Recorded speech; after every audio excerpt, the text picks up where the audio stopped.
ఏది అయినా ట్రై చెయ్యి ఆచి చికెన్ మసాలా. ఆచి చికెన్ మసాలా.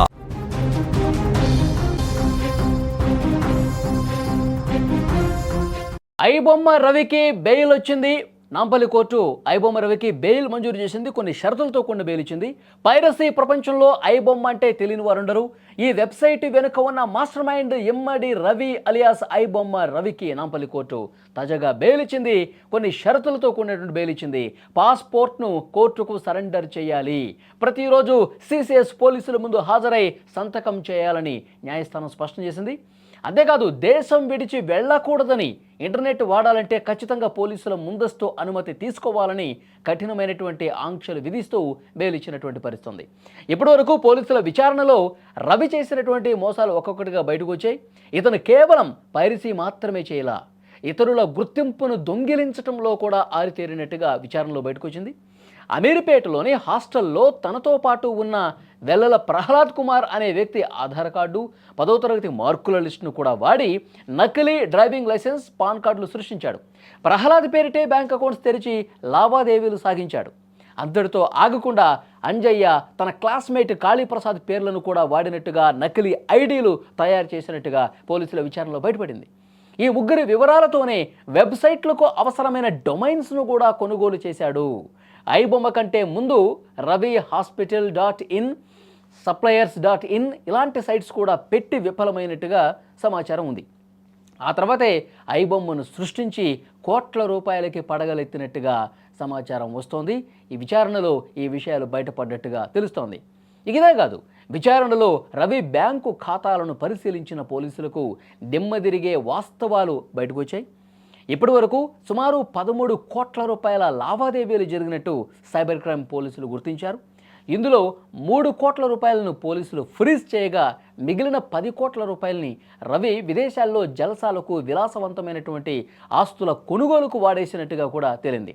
పైరసీ ద్వారా వచ్చినటువంటి సొమ్ముతో రవి అంతర్జాతీయ స్థాయిలో తన నెట్వర్క్ను విస్తరించినట్టుగా సమాచారం వస్తోంది. ప్రస్తుతం బెయిల్పై బయటకు వస్తున్న ఈ కేసు విచారణ రవి చుట్టూ మరింత ఉచ్చు బిగించేలాగే కనిపిస్తోంది. రవికి సంబంధించి విచారణలో ఇంకా చాలా కీలకమైనటువంటి విషయాలు బయటకు వచ్చాయి.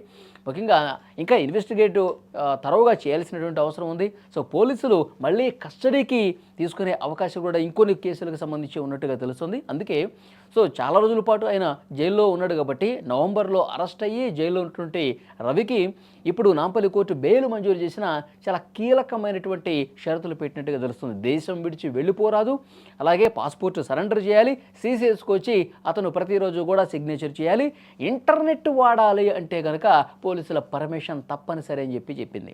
ఎందుకంటే ఇంటర్నెట్ ఆధారంగానే ఆయన పెద్ద ఎత్తున ఈ విధంగా ఐబొమ్మ వెబ్సైట్ని క్రియేట్ చేయటం, తర్వాత కొత్త సినిమాలని అందులో అప్లోడ్ చేయటం, ఈ విధంగా సినిమా పరిశ్రమకి నష్టాన్ని కలిగించడం ఇవన్నీ జరిగినాయి. కాబట్టి మరోవైపు నకిలీ ఐడీలను కూడా పెట్టి చాలా తన ఫ్రెండ్స్వే వాడి ఈ విధంగా చేశాడు. కాబట్టి సో డెఫినెట్గా మరింత ఉచ్చు బిగిసే అవకాశం ఉన్నట్టుగా చాలా స్పష్టంగా వస్తుంది. సో మొత్తానికి బెయిల్ వచ్చినటువంటి నేపథ్యంలో ఎప్పుడైతే ఐబొమ్మ రవి అరెస్ట్ అయ్యాడో అప్పుడు సోషల్ మీడియాలో విపరీతంగా ఇతనికి ఫాలోయింగ్ కూడా పెరిగిన పరిస్థితి మనం చూసాం.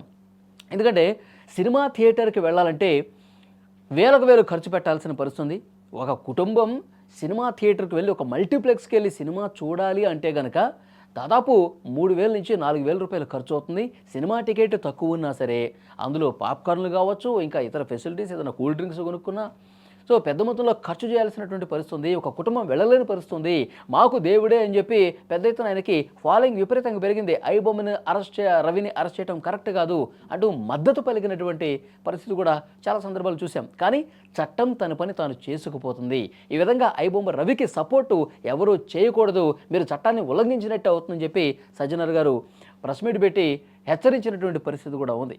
సో తరువుగా ఇన్వెస్టిగేట్ చేస్తున్న కొద్దీ, విచారణ చేస్తున్న కొద్దీ కొన్ని కీలకమైనటువంటి విషయాలు బయటకు వచ్చాయి. ఐబొమ్మ రవి తన పైరసీ వెబ్సైట్లో బెట్టింగ్ యాప్స్ను కూడా ప్రమోట్ చేసి ఆ బెట్టింగ్ నిర్వాహకుల నుంచి లక్షల రూపాయలు సొమ్ము చేసుకున్నాడు.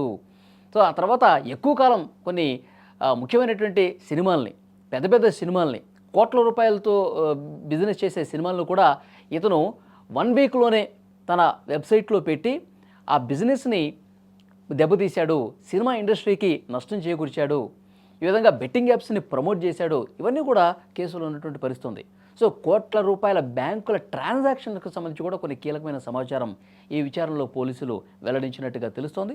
సో డెఫినెట్గా ఇప్పుడు బెయిల్ వచ్చినప్పటికీ కూడా మళ్ళీ ఏ క్షణమైనా సరే ఇంకా ఇన్వెస్టిగేషన్లో బయటపడే కొత్త విషయాల ఆధారంగా మళ్ళొకసారి ఆయన్ని అరెస్ట్ చేసినా ఆశ్చర్యపోవాల్సిన పని లేదన్నట్టుగా సమాచారం వస్తోంది.